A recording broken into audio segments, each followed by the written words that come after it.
Well, we'll start with text 29. I don't know if we covered this one yesterday.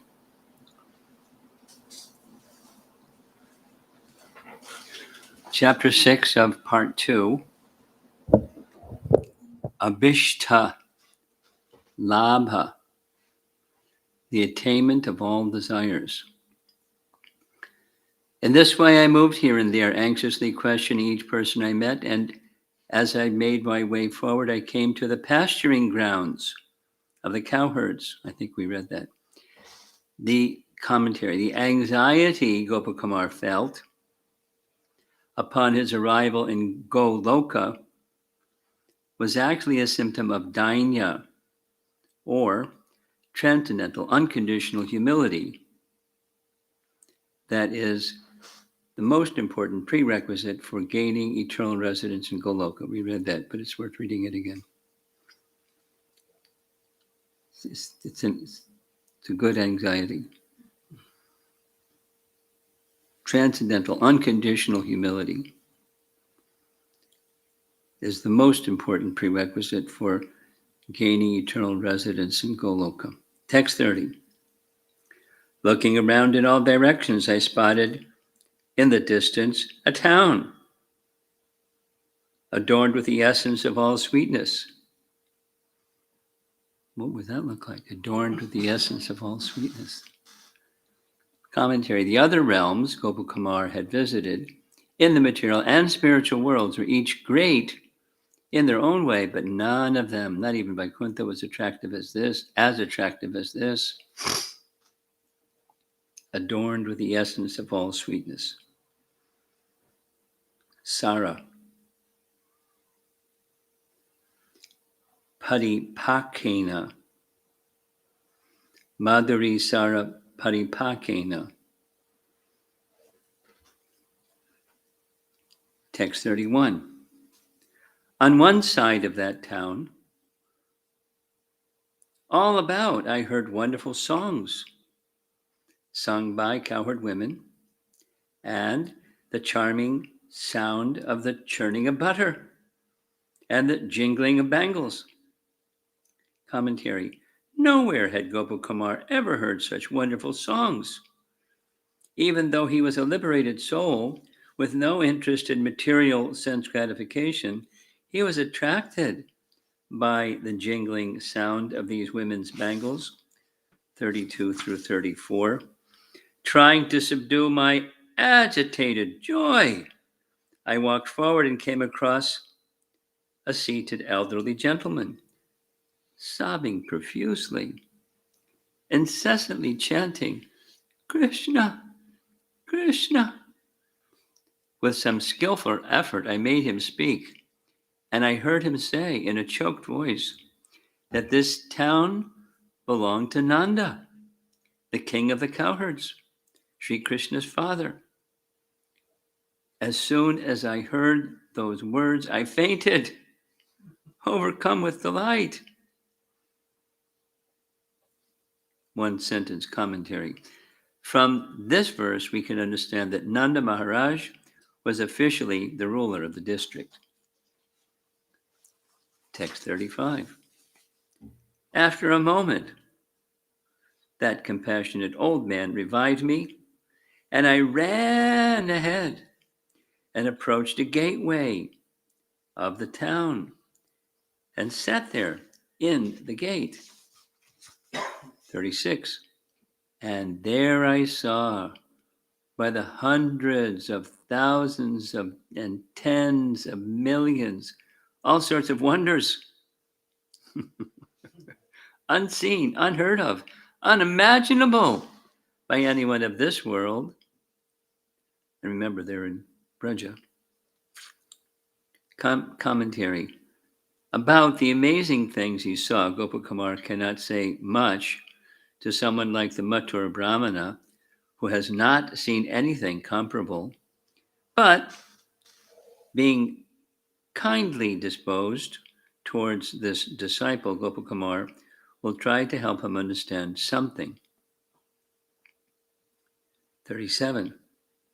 O best of the Brahmanas, I couldn't discern whether the people there were all enjoying the highest bliss or suffering in the grip of a terrible misery. 38. I heard the gopis' songs coupled with their crying, but were they songs of the greatest contentment or the greatest sorrow? I couldn't tell. No buddhyate.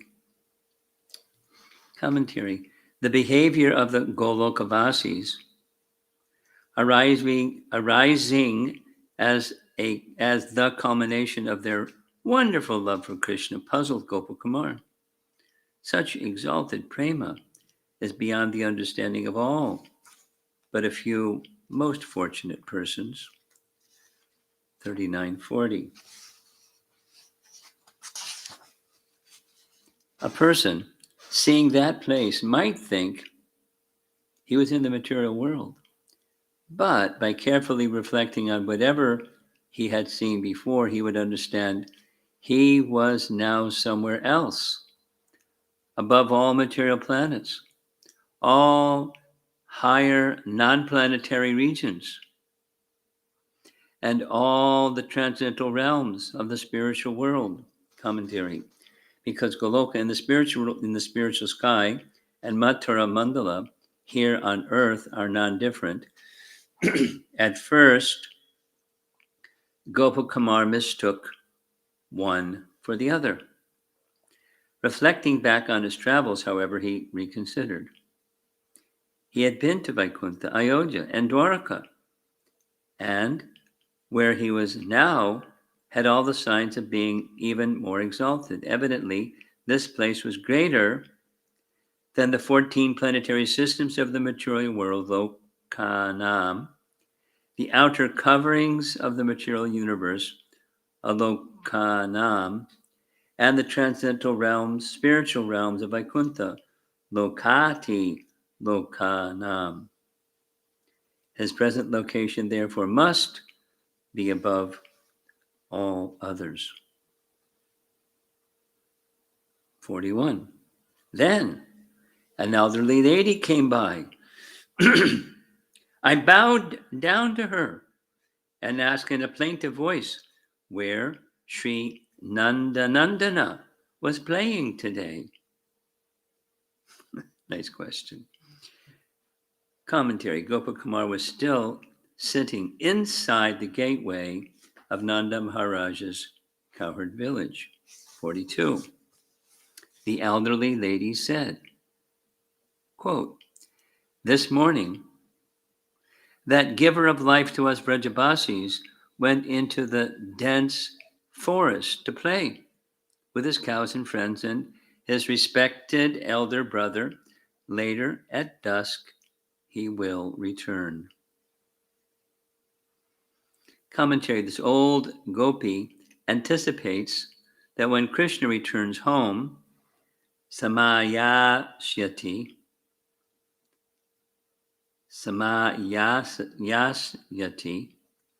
he will expertly fulfill the individual expectations of each Brajvasi.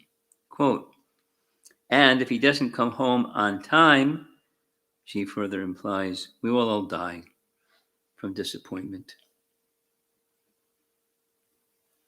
43. Quote, all the Brajavasis are waiting on this path along the Yamuna, their eyes transfixed on the road. These trees stand with leaves erect, eagerly awaiting the chance to see him. Surely he will come along this path. Unquote. Commentary. Discussing Krishna's imminent return has obviously enlivened the elder Gopi. 44. Sri Gopakumar said, as if anointed by a downpour of the purest nectar, I gazed with one pointed attention down the path the old lady had pointed out. 45. The sheer force of my ecstasy had frozen my thighs. But with some effort, I moved on and I heard from afar a certain sound. 46. Mixed with the mooing of cows, it was the supremely attractive murmur of Krishna's enchanting flute. That sound, sweet melodies of sportingly played notes, diverse with musical embellishments, was like nothing ever heard in the material world. Its attractive force at once overwhelmed everyone in the cowherd village. Commentary. The first sounds Gopakumar heard from Krishna's flute were sweet, but not very clear. Such an indistinct musical sound is called kala. Then Gopakumar began to discern the different notes of the scale, and then coherent melodies like the Malara rag. And then, as the sound came even closer, he could hear subtle embellishments known as murchana or chromatic modulations. Meditating on the sound absorbed Gopakumar's attention and indeed that of everyone present. 47.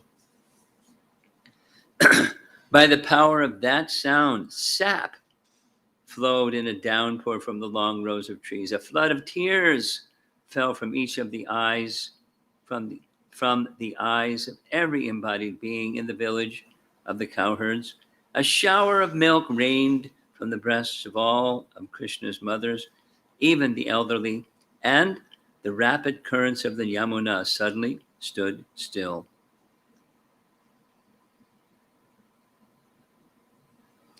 Commentary.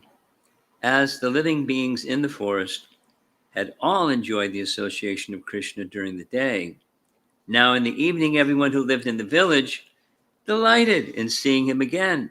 Not only Mother Yashoda, but many other mothers of Krishna, including his aunts and nurses, responded ecstatically to the sound that promised his return. All the mothers of the cowherd boys and calves had in fact become Krishna's mothers when Krishna had expanded himself to replace the boys and calves stolen by Brahma. Paragraph. Normally, nothing can stop the current of Sri Yamuna, but the sound of Krishna's flute is no ordinary force. 48. I didn't know whether that flute gave out poison or nectar of immortality, whether its sound was harsh like thunder or soft like water, hotter than blazing fire or cooler than the moon. I couldn't tell. But that sound drove all the Brajvasis mad. All of them were utterly bewildered. Mumuhu, Unmada, insane. 49. Then I saw some women of Raja come out of their homes, bearing in their hands the things needed to greet Krishna with worship. Others who passed by held ornaments and offerings of food on their heads. Commentary. Some of the ladies carried lamps, flowers, mustard seeds, and other articles for offering arati to Krishna. Other ladies carried pots of butter on their heads and carried garlands and fragrant sandalwood pulp and sweet and spicy yogurt, all meant for Krishna's enjoyment. Text 50. Other ladies, ignoring everything around them, ran toward the mingled sounds of the mooing of the cows and the song of the flute. In the frenzy of love for Krishna, the ladies stumbled down the path. Commentary. When these gopis attempted to run forward, nothing could interfere. but their own eagerness. This was evident. This was evidence of how purely they loved Krishna. Text 51. Some ladies ran with their ornaments in disarray. Some could hardly keep their belts and hair tied. Some stayed at their homes, stunned like trees, and others fell unconscious to the ground.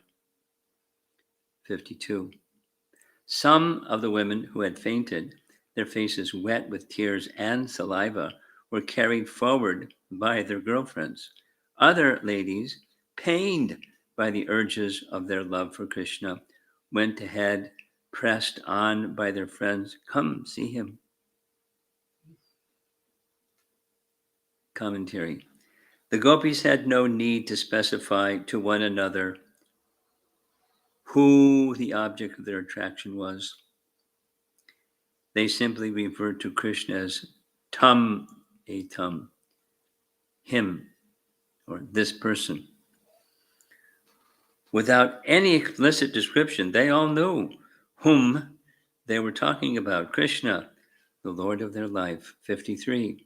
The ladies, so diverse in complexion and adorned with different ornaments and dress, put to shame the good fortune of the goddess of fortune herself. Swiftly, the ladies ran to the bank of the Yamuna, absorbed in singing his names and pastimes. 54. I too went forward as if pulled by someone, joining the throng of gopis rushing forward on all sides. I too began to run quickly. Commentary. The young gopis came out of their houses and rushed in groups to the path along the Jamuna by which Krishna was expected to return. These gopis were more fortunate and more beautiful than even Mahalakshmi, the wife of Lord Narayan. 55. Then from a distance I saw him, his charming flute in hand. Running quickly, he emerged from among his friends and animals and approached me, saying in sweet voice, "Look, Sridham, here is my friend Sarupa, the sun who shines at the lotus of your family." So he's got a new name. Commentary. In text 55, which is this one, through 59, Gopakumar describes his first impression upon seeing Krishna in Goloka. Because Krishna recognized Gopakumar as his friend Sarupa, Krishna left behind the cowherd boys and the cows and ran forward to greet him. 56. Here's a description of Krishna, how Krishna looked. Krishna was dressed for the forest. His garments, earrings, and peacock feather crown all swayed to and fro, and so did his garland of kadamba flowers. His fragrance perfumed all directions, and his beautiful lotus face blossomed with a playful smile. 57. His lotus eyes beamed with a merciful glance, and the varied assets of beauty decorated him in a singular way. The fingers of his lotus hand busily pushed back the locks of his hair, which flew about, adorned with the dust raised by the cows.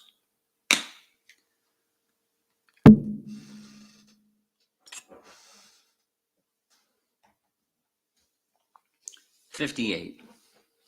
His tender, divine lotus feet touched the surface of the earth just to grant her the gift of supreme splendor. Playfully dancing as they moved, they attracted everyone's heart with their great eagerness to walk quickly with large steps." And 59, again, Krishna's form, the effulgence of his cloud-colored body shining with the full sweetness of youth lit up all the corners of the sky. His beauty, which captured the hearts of the ever-dear devotees of Braja, was an ocean abounding with countless excellences.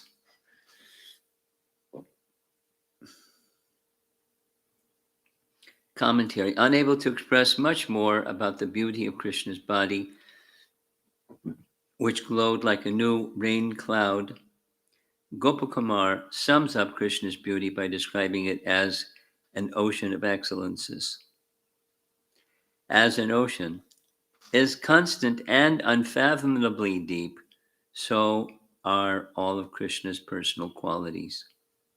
In Goloka, Krishna's beloved devotees know the value of his beauty and other virtues because the hearts of those devotees are completely attracted to him as his heart is to them. So that's the end of that section, text 60. He leaped forward and came close to me, compelled by the affection of his helpless devotee. I fainted in love at seeing him.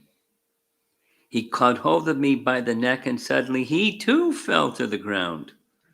Commentary. Gopakumar was already aware, at least theoretically, that Krishna is very affectionate to his helpless devotees, but now he learned that Krishna had affection specifically for him.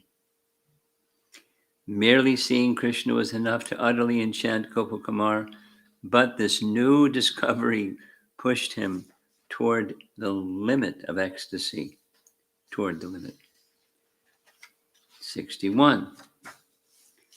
A moment later, I reawoke and carefully freed my neck from his grasp. I stood up and saw him on the ground in a faint, moistening the dust-covered path with his tears. Commentary. Even though Krishna was unconscious, he was crying so profusely that his tears were turning the dust on the road into mud. 62. Some gopis came and said, "Look, who has come here? What has he done? He has put our life and soul into such a state. Alas, alas, just see, people of Raja, now we are all dead." Commentary. The gopis didn't know who Gopakumar was, other than some stranger dressed as a cowherd boy. 63. This must be some servant of that great wizard Kamsa. Lamenting like this in many ways, the gopis cried loudly in distress as they surrounded Krishna. 64. Then, from behind Krishna, several groups of cowherds quickly approached. Seeing him in such a state, they cried with pitiful voices. 65, 66. From far away in the village, Nanda and the other elder cowherds heard this terrible sound of crying.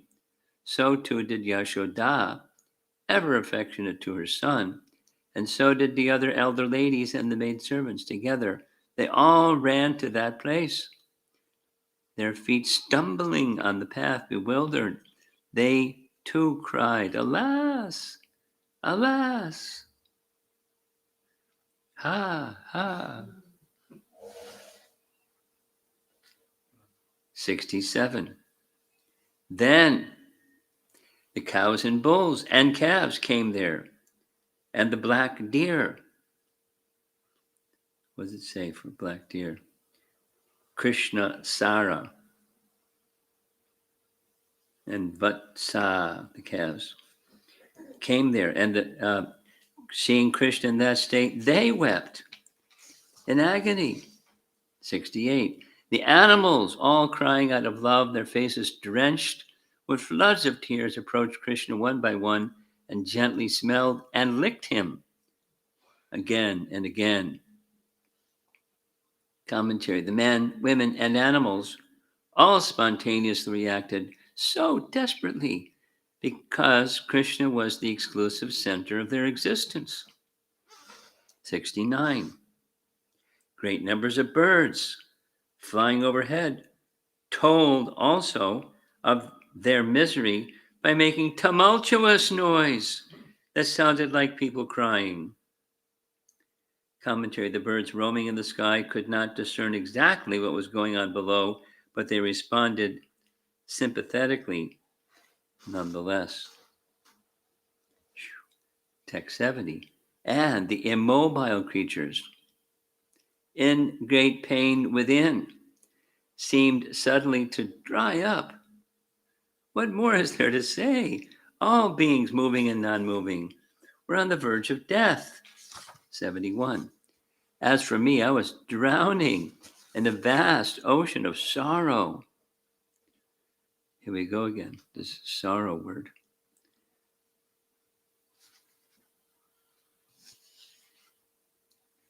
Parama artim,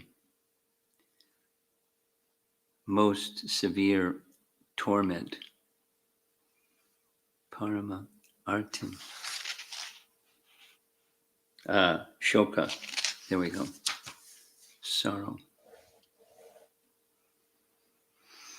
Confused about what to do, severely tormented, I put Krishna's feet on my head. Can't go wrong. And began profusely sobbing and lamenting. Commentary. When he put Krishna's feet on his head, he could see how beautiful, soft, and attractive they were. 72. Then Balabhadra, Krishna's older brother, quickly arrived from some distance away, full of fear. White complexioned and arrayed in blue garments, he appeared charming, for he was the same age as Krishna and as nicely dressed. Commentary. Unable to keep up with Krishna, when Krishna had run to meet Gopakumar, Balaram had fallen behind with the other cowherd boys, but now he anxiously hurried forward, concerned for Krishna's safety.